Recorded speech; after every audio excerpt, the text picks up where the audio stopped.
একজন শিক্ষক ক্লাসে এসে বলছে, ছাত্ররা এতদিন তোমাদেরকে কি শিখিয়েছি দেখি আমি একটু পরীক্ষা করে দেখতে চাই।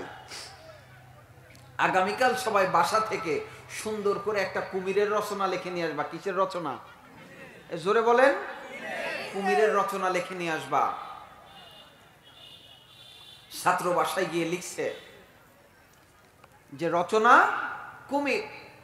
কুমির একটি জলজ প্রাণী, কুমিরের পা আছে, কুমিরের শরীরে ইয়া বড় বড় কাটার মতো আছে, কুমিরের চোখ আছে, নাক আছে এবং কুমিরের লম্বা একটা লেজ আছে। এই কুমিরের যে লম্বা লেজ আছে স্যার, এই লেজে খাস কাটা খাস কাটা খাস কাটা, এভাবে 3 পৃষ্ঠা লিখছে। কয় পৃষ্ঠা? শুধু খাস কাটা খাস কাটা। কারণ শিক্ষা ব্যবস্থা তো তাই ছিল, যে যা পারো তাই লেখো, মার্ক আসবে। কথা বলেন। আর কথা বলে না কেন? ছাত্র দেখেছে মূল উত্তর আসছে হচ্ছে মাত্র 3 লাইনে, আর 3 পৃষ্ঠায় দিছে খাস কাটা খাস কাটা খাস কাটা খাস কাটা। আপনি গুনে দেখেন। বলে ছাত্র মানুষ করা গেল না। পরের দিন বড় আশা নিয়ে লিখছে যে ছাত্র এতে কাজ হবে না, তুমি গরুর রচনা লিখে নিয়ে আসবা। কিসের রচনা? তো বাসায় গিয়ে উনি লিখছে যে গরুর 4টি পা আছে, 2টি কান আছে, 2টি চোখ আছে, গরুর 2 পাটি দাঁত আছে। গরু একটি নদীর পাশে বেঁধে দেওয়া হয়েছিল, ঘাস খেয়েছে।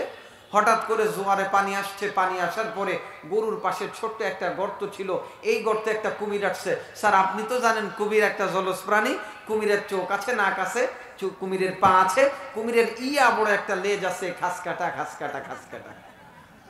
বোঝেন নাই মনে হয়? বলছে কি আসব বিপদে পড়লাম। বলতেছে আগামীকাল একটা বিল্ডিং এর রচনা নিয়ে আসবা, দেখি খাস কাটা কই পাও। বলতেছে স্যার আমাদের আব্দুল কাদের ভাই টিবি হসপিটালে যখন চাকরি করছে, উনি অবসর পেয়ে গ্রামে ফুলতলায় একটা বাড়ি করছে নিজের জীবন সুন্দর করার জন্য, নদীর কূলে। কোন কূলে?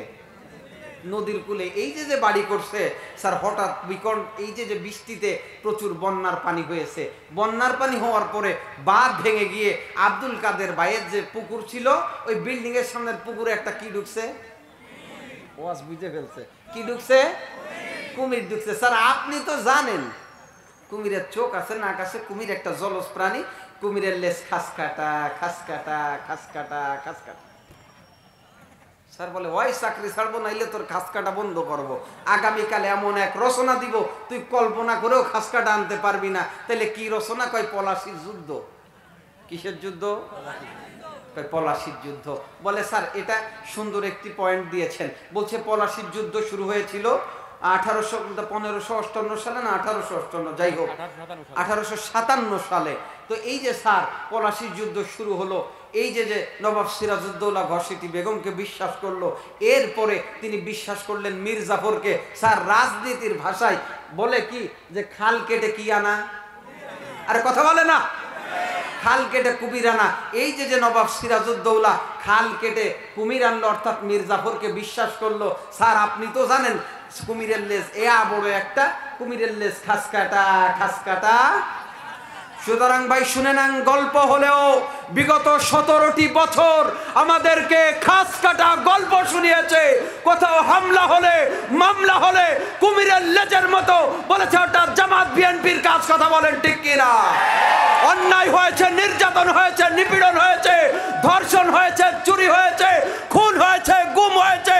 আর খাস কাটা গল্পের মতো এই সমস্ত হলুদ মিডিয়া দিয়ে আমাদেরকে খাস কাটা গল্প শিখিয়েছে। কথা বলেন ঠিক কিনা? আদেশ শেখ হাসিনা পালানোর পরে আমরা দেখেছি এটা খাস কাটা আওয়ামী লীগ বিএনপি জামাত করে নাই। সকল অপকর্ম, হত্যা, গুম, খুন, বাচ্চাদেরকে কোলে ফেলে গুলি করা, আবু সাইদের বুকে তাজা রক্ত দেওয়া, মুগ্ধকে হত্যা করা, নির্মমভাবে আলেমদেরকে ঝুলিয়ে রাখা, আল্লামা সাইদিকে হত্যা করা, এগুলো সব খাস কাটার গল্প না, এগুলো আওয়ামী লীগ আর আওয়ামী লীগের দোসর করেছে। কথা বলেন ঠিক কিনা?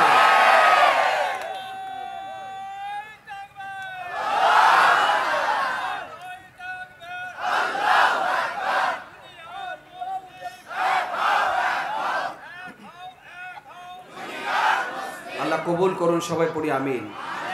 প্রিয় ভাইরা, রাগ করলেন আমার উপরে? সত্যটা জানাতে হবে না? জোরে বলেন। কয়েকদিন আগে একটা পেপার আসছে, সামান্য 6 বছরের বই ছাপাইতে গিয়ে 150 কোটি টাকা চুরি হয়েছে। কত কোটি টাকা? এটা কোনো রাজনীতি না, এটা হচ্ছে বাস্তবতা। কারণ মূসা আলাইহিস সালামের জীবনের উপরে কথা বলতে গেলে ফেরাউনের জীবনে আসবে, কথা বলেন ঠিক কিনা? ইব্রাহিম আলাইহিস সালামের জীবনের উপরে কথা বলতে গেলে নমরুদকে ছেড়ে কথা বলা যাবে না, কথা বলেন ঠিক কিনা?